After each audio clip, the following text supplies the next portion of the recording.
Faly mitsidika ny tokantranonao ndray tompolasy tompoko vavy amin'izao ariva izao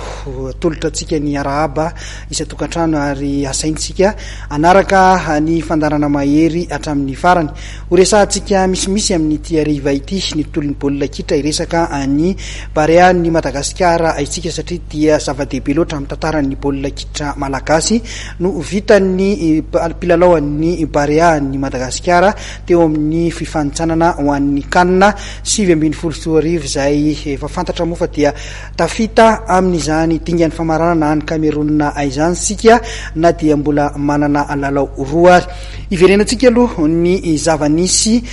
tamin'ny atalata teo teny amin'ny kianjan'ny vodivorona ny fizotron'ny lalao ny voaka nandresy tamin'ny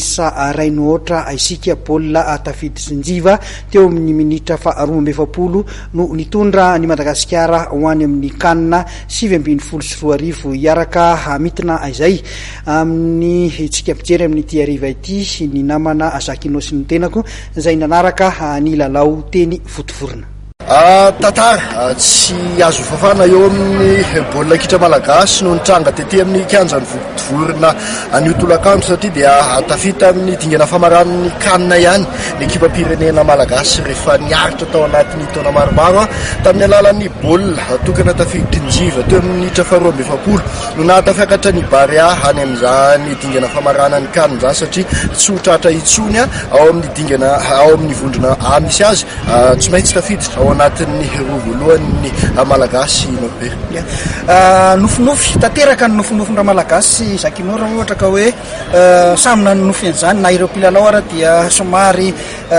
tsy de tasa tompony tenany intsony teto aorinan'ny lalao izay nitanterahana teto amin'ny kianjan'ny vodivorona satria dia tafita amin'izay kanina 7-20 izay atao an'ny Kamerona izay tamin'ny ankapobeny dia sarotra ny lalana ny diavina ranonambaran'ireo mpilalao ho natongavana tamin'izay kanina 7-20 izay raha nendry talao tamin'ny ankapobeny dia azo lazaina hoe nanatompotsika malagasy teo amin'ny isan'ny fanafiana ary tongilana taty amintsika ihany koa ny vitana izay azo lazaina hoe le baolina tafity sinjiva dia fahazarana ny tikiantsy ty ary azo lazaina hoe faiza miaraka ihany koa tamin'ireo loha laharana niaraka taminy na tafidirantsika izay baolina izay ka nitondratsika ho any amin'ny kanina 7-20 raha ny lalao roa farany Zakino dia azo lazaina fa tafiditra teraka ao anatiny hoe fanomanana sisa izany kanina 7-20 izany fa isika dia efa any Kamerona taorinan'ny fandresena androany ratsahivina ny lalana ny diavin'ny Barean'i Madagasikara tao anatin'izay andro efatra ny fifanitsanana izay teo amin'ny andro voalohany dia nandresany Soudan tamin'ny satany taniny tamin'ny andro faharoa dia nanao ady sahala 2-0 tamin'ny ekipa pireneny Senegal tetsy amin'ny kianjan'ny Mamasina teo amin'ny andro fahatelo dia nandresany zareo Guinée Équatoriale tamin'ny sarainy ohatra tany taniny an'io dia nandresy ny ekipa pireneny Guinée Équatoriale tamin'ny sarainy ohatra ihany teto amin'ny kianjan'ny vodivorona ity zany hoe isa 10 no azony Barean'i Madagasikara raha ohatra ka maresy indromisesy maresy any Senegal sy maresy any Soudan i Guinée Équatoriale ao anatin'ny lalao roa farany ataony dia isa 9 ihany sisa no azony zany hoe efa tafiditra ao anatin'ny roa voalohany andeha any amin'ny dingana famaranany kanina ataony Kamerona amin'ny volana Jiona ataona 7-20 ny Barea arak'izany dia ny faly ny malagasy rehetra tia baolina kitra eny fa na dia ireo mpanaraka tamin'ny vaovao tamin'ny radio sy ny fahita lavitra dia faly tanteraka amin'izao fotoana izao ary ny fetin'ny malagasy satria sambany teo amin'ny tantaran'ny baolina kitra malagasy 7-20 taona aty aorina izay tafita amin'izany kanina izany sika satria na ireo mpilalao azo lazaina hoe tany amin'ny